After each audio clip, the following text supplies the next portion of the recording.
Let's talk money.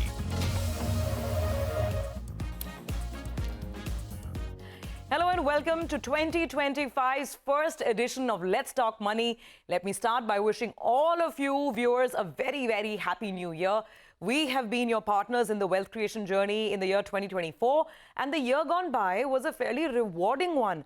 The equity market had a good ride, but investors' patience was also tested by the end of 2024. So what are the lessons that we have learned, and how do we approach our mutual fund portfolios in this brand new year? Well, joining me are two stalwarts of the MF industry with their most dazzling picks for 2025. So they will tell us what to keep in mind and which funds to pick. Let me introduce Feroze Azeez of Anand Rathi Private Wealth and Kaustubh Belapurkar of Morningstar India Research. Thank you, gentlemen, for joining in. And let me start by wishing both of you a very, very happy new year.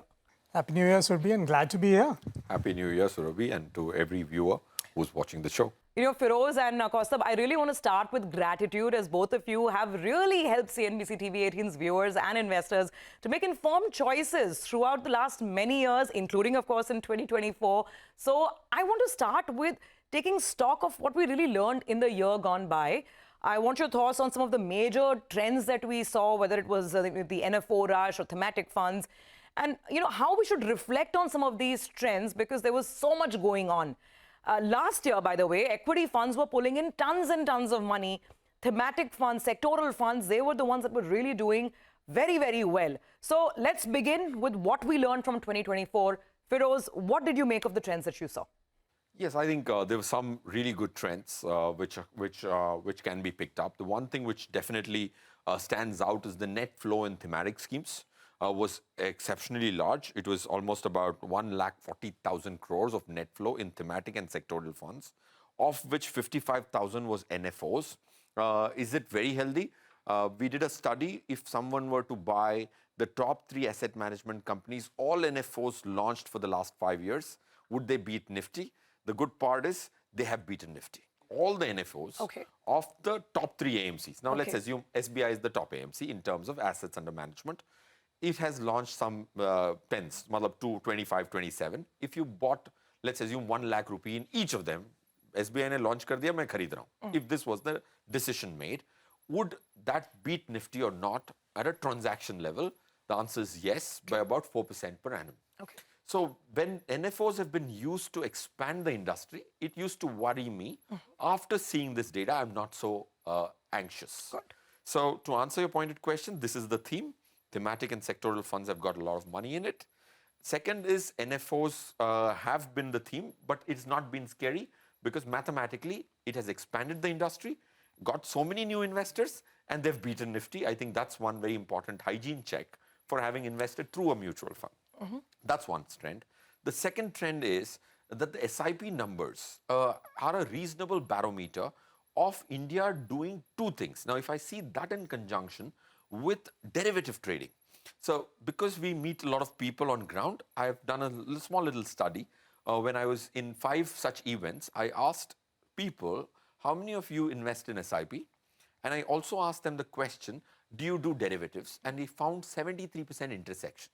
Okay, this is something which calmed my nerves again because it's not 2 different people. They are trying to use the derivative space to quench the thirst of the adrenal. At the same time, they're not disrespecting discipline. If it was 2 mutually exclusive sets, the regulator had a bigger problem. That's really a fantastic insight, actually, Feroze. I mean, that those who are dabbling in F&O and doing all of that funky trading, they're also keeping their SIPs intact. The SIPs are running, so that's heartening to note.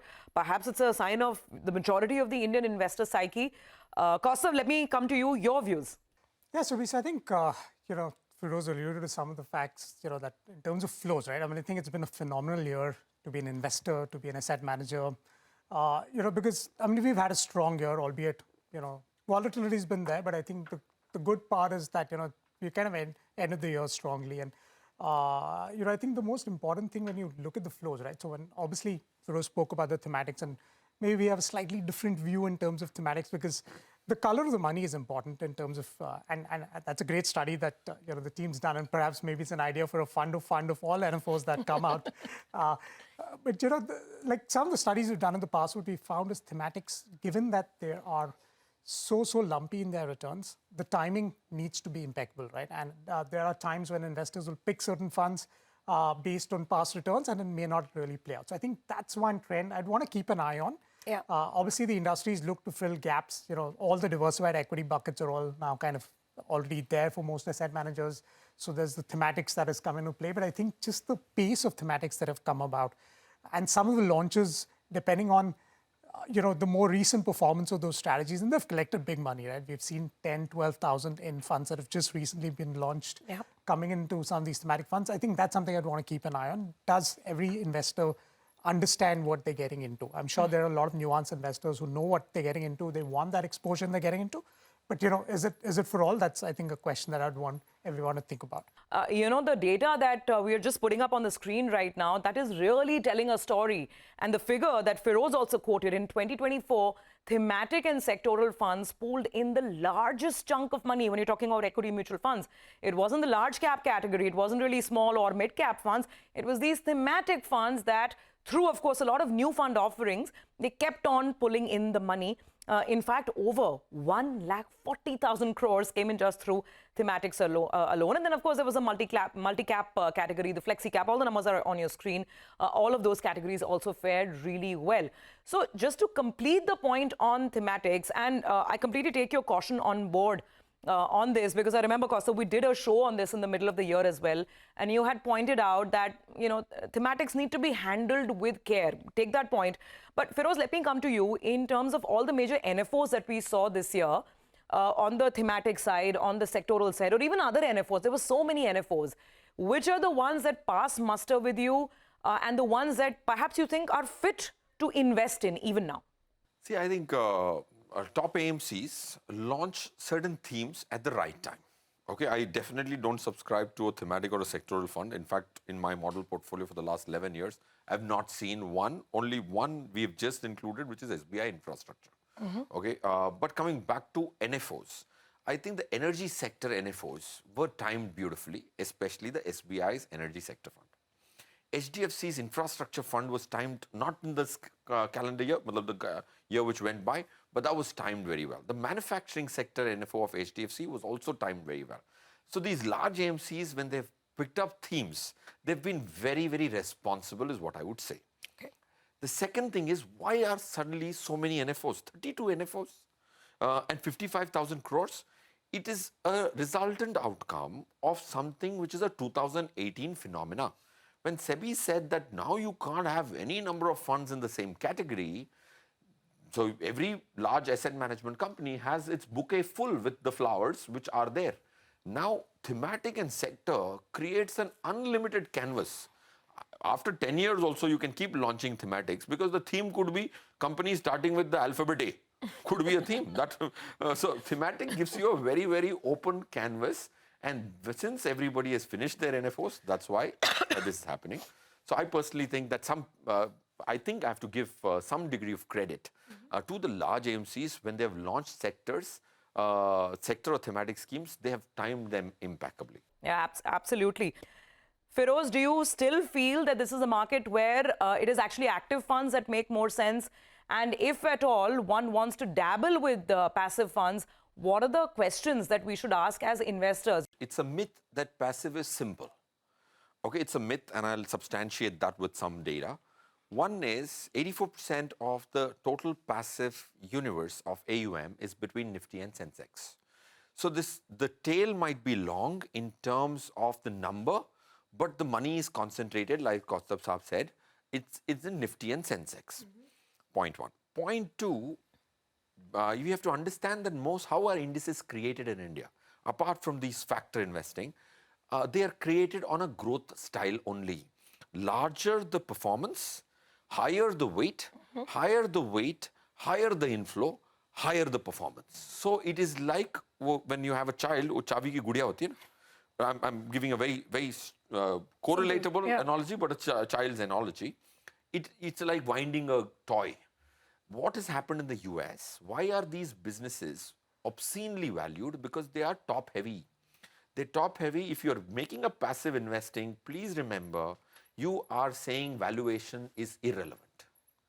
Because you are not in a passive index, you're going to be only chasing momentum, at least the way Indian indices, conventional ones, are created. That's one problem. See, Nifty 50, the top 5 stocks have about 38, 39%. Sure. If they underperform, Then their your weight fund will will come down. underperform. The Yeah. weights will come down in the index. There are 2 review periods of NSE, which is 31st Jan and 31st July. People don't even know that, when there is a rejig. Yeah. NSE 500. Now, the second problem is NSE 500, the smallest stock, free float, Sure. is not even 3,000 crores. So people might say it's great to invest in NSE 500, but that's the most academic index. Yeah. India has 60 lakh crores of mutual fund AUM, 41 lakh crore of equity AUM. Hypothetically, if India decided tomorrow morning, let's move all passive, hypothetically, of course, you won't believe you don't have stock, because the stock is only 2,400 crores. Yeah. The amount which it needs to buy, this is a study which completely told us that if you go passive as a country, your supply isn't there to absorb that kind of. And we did a study of which stocks are benefiting from this trend and which stocks actually have a problem with this trend. And that was a very, very interesting analysis. Okay, got it, gentlemen. Well, the short point is that Feroze is still not convinced of allocating a very large sum of money to passives. The debate continues. But, gentlemen, we've done a lot of theory now. So we have to take a break. We've done the taking stock of the year gone by. Now it is time for action, because after the break, top fund picks for 2025. Which ones should you back? Both Feroze and Kaustubh will give us their top mutual fund ideas in just a bit.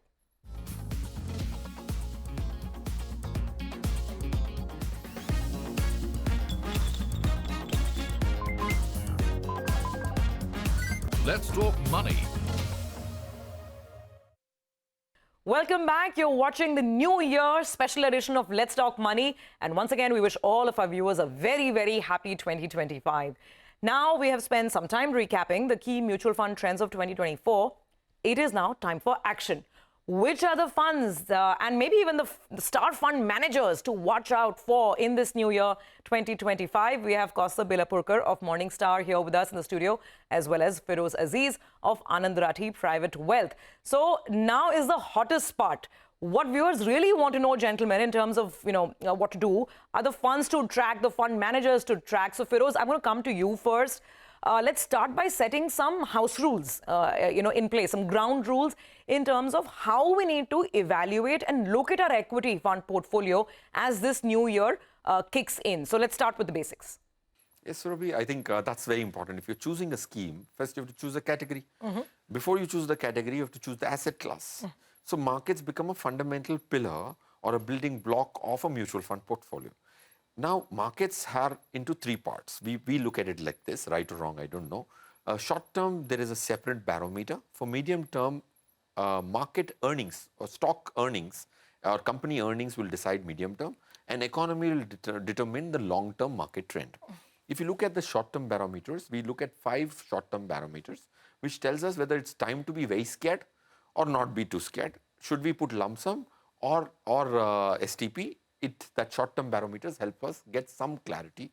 There I would say we are 8 on 10, even on short-term barometers. Out of the 5 barometers, 4 of my barometers are showing that market is not going to show a catastrophic fall. Okay, we can go completely wrong, but that's what it shows. Perhaps we might be right. Now coming to the earnings bit. The perception of earnings being bad is very high. When I'm looking at people, they're cribbing about earnings, but the last quarter Nifty earnings is 8.3% growth. First quarter was 4.3, second quarter was 8. The full half year, well, not full, it's an oxymoron, half year is almost about 6.9% growth. But in the small cap space, last quarter we have seen degrowth. Earnings have been marginally disappointing, not as disappointing, so medium term is okay. Long term, we look at 9 variables, macroeconomic variables, out of that 1 is wrong or 1 is red. So long-term teams is good, medium-term is okay, short-term is safe. So that's what I would say from a market standpoint. Now that this has been the synopsis, if I were a person who has 5-year plus money, if I don't have 70-80% of my money in equity, especially for a mutual fund investor, which is anyways a risk mitigated tool, I would say that I will not be able to beat inflation. So 70-80% in equity is the most important decision. And most people in India don't have that. They is कान से सुनते हैं, उस कान से निकाल देते हैं. All right, fair enough. Now, before I get to the choice of the funds, the picks, once again, I just want to focus on the selection process and the whole framework that you need to follow. And Kaustubh, I know that you guys at Morningstar did an interesting study in terms of the performance of funds and their future track record. Tell us more about the study. I think some interesting data that came out of it, right? The first thing we tracked was if I just try to correlate 1-year returns, right?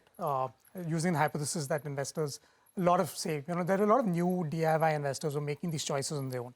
They're obviously great, advisors and distributors like Feroze and his team who are helping investors make more nuanced choices. But there's a large segment of the industry who are making those choices themselves. Yeah. And sometimes with the lack of a better alternative, looking at very short-term recent performance and investing. So basically what you're saying is that we go to the Morningstar website, we check the year, 1-year return, 3-year return, 5-year return, and we see, oh, this fund has done really well for the last 5 years, so it must be a great fund.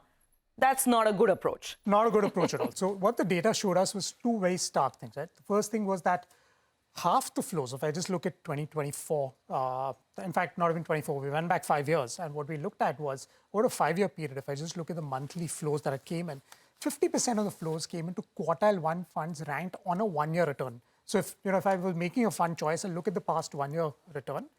And this is within the diversified equity categories, right? We're not even getting into sectoral and thematics.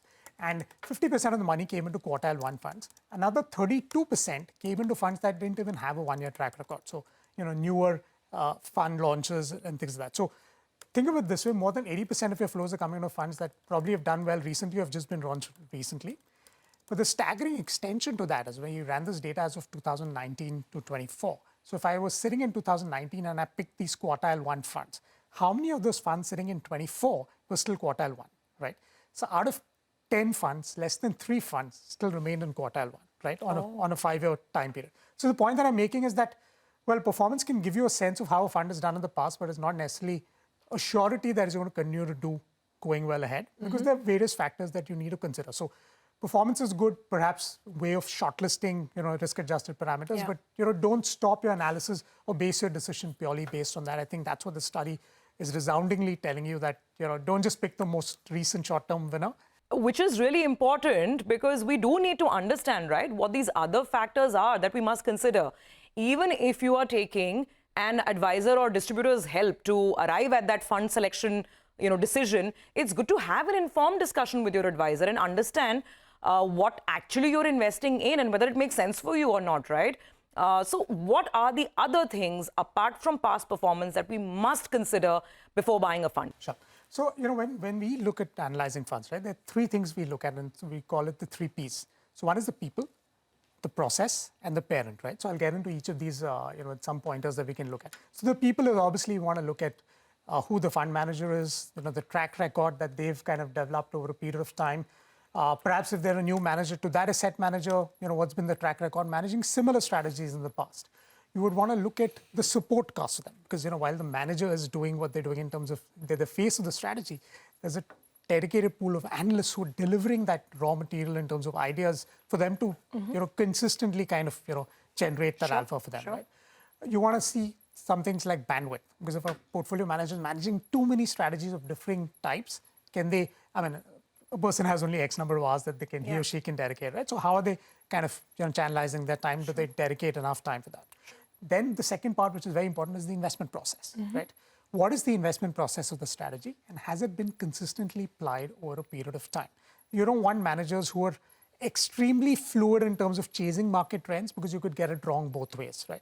So you want a process that has an edge, right, and is repeatable over market cycles. And there'll be periods where that process could underperform because maybe you have style headwinds. For instance, if you're a growth manager sitting today, you will underperform in a more value momentum-driven market. But you stick to your style. That's good, because as growth, as and when it comes back, no one knows when, it will your style will work again. Yeah. And there are a few things you can look at it, right? So you can look at the historical, what you call the style holdings or the size holdings of the manager in terms of how they allocate across market capitalizations between value, growth, and blend stocks. Are they adding too much cash in the portfolio, which could be a challenge with too much money coming in and they don't find enough ideas to deploy? Number of stock holdings, how concentrated or diversified their portfolio. Is that changing over time, right? So you as an investor, you can look at all these data points and actually make a sense of, is it steady state or have things materially change with the process. All right, so now that is the framework and we have understood it completely in terms of the things to keep in mind before we decide to buy into a fund. Now it is time for our guest top fund choices, and there are lots of categories to go over. So we are going to kick it off with the large cap category. Feroze, your picks, best large cap funds for 2025 and why? Yes, my large cap pick is going to be a reasonably offbeat. Quant large cap is my pick, because in large cap to generate alpha, you have to be courageous, very, very courageous. You can't hug the benchmark like a Nifty or a Sensex and expect to generate alpha. The active weights is what is going to give you the alpha. If you're going to mirror the index, for example, if HDFC is 11% in Nifty, you can't be exactly 11%. Anything more or less is called an active weight. So a quant large cap has this strategy of picking up 17, 15, 18 stocks. In a large cap portfolio, I don't mind concentrating because it's a liquid counter. You can always in 2 hours get out of any of these top 20, 30 Nifty counters. So point one, I would want concentrated bets. I would want high conviction. I would want a smaller scheme so that he can be agile. Okay. So it passes that litmus test. And I also want a asset management company which believes not just in fundamentals, also gives 20, 30% respect to demand and supply. Markets are demand and supply. A stock could be great on fundamentals. It will be at 20 PE for the next 20 years. And there could be a stock which is at 60 PE at half the great fundamentals. So demand and supply, quant respects demand and supply. And Sandeep Tandon has been a treasury guy. And I've looked at his models, how he models risk and demand and supply, which is over and above the fundamentals a fund manager should ideally do in a market like that. And Kaustubh Saab is here. We also subscribe to Morningstar. And they give us a lot of information to understand who's the owner of the stock. Kaustubh, what about you? What do you guys at Morningstar like in the large cap category? Yeah, so for us, and I think Feroze made a very important point that large cap has become harder and harder to beat the benchmark. And if you're very, very, hugging the benchmark, it's going to be hard to consistently beat. So we have a couple of names that we like, and some of them may be what we visually, when you would look at it, you would say that they're closer to the benchmark. But let me share some theses around that. So one is, it's been an old favorite, the Aditya Birla Frontline. Now, Mahesh is obviously a super experienced manager.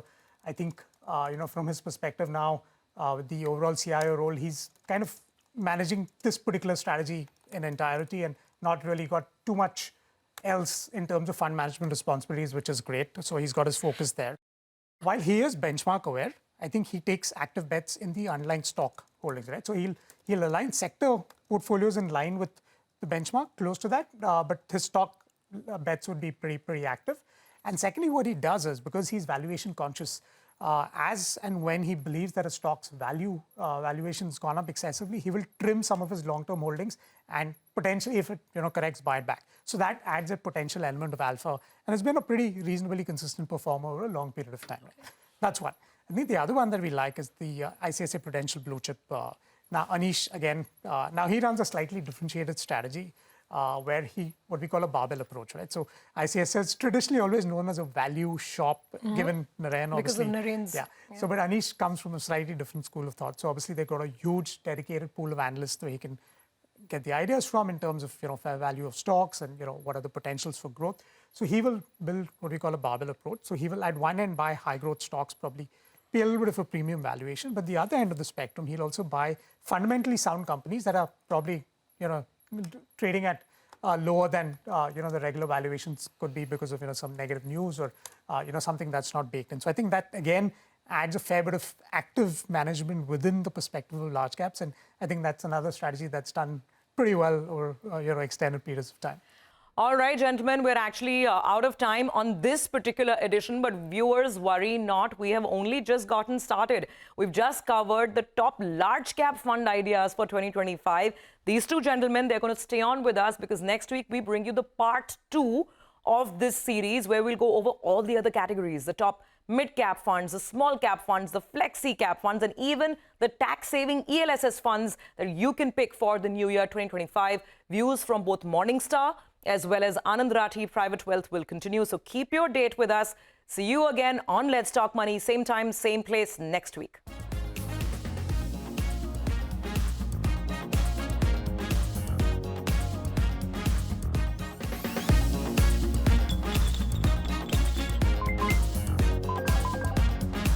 Let's talk money.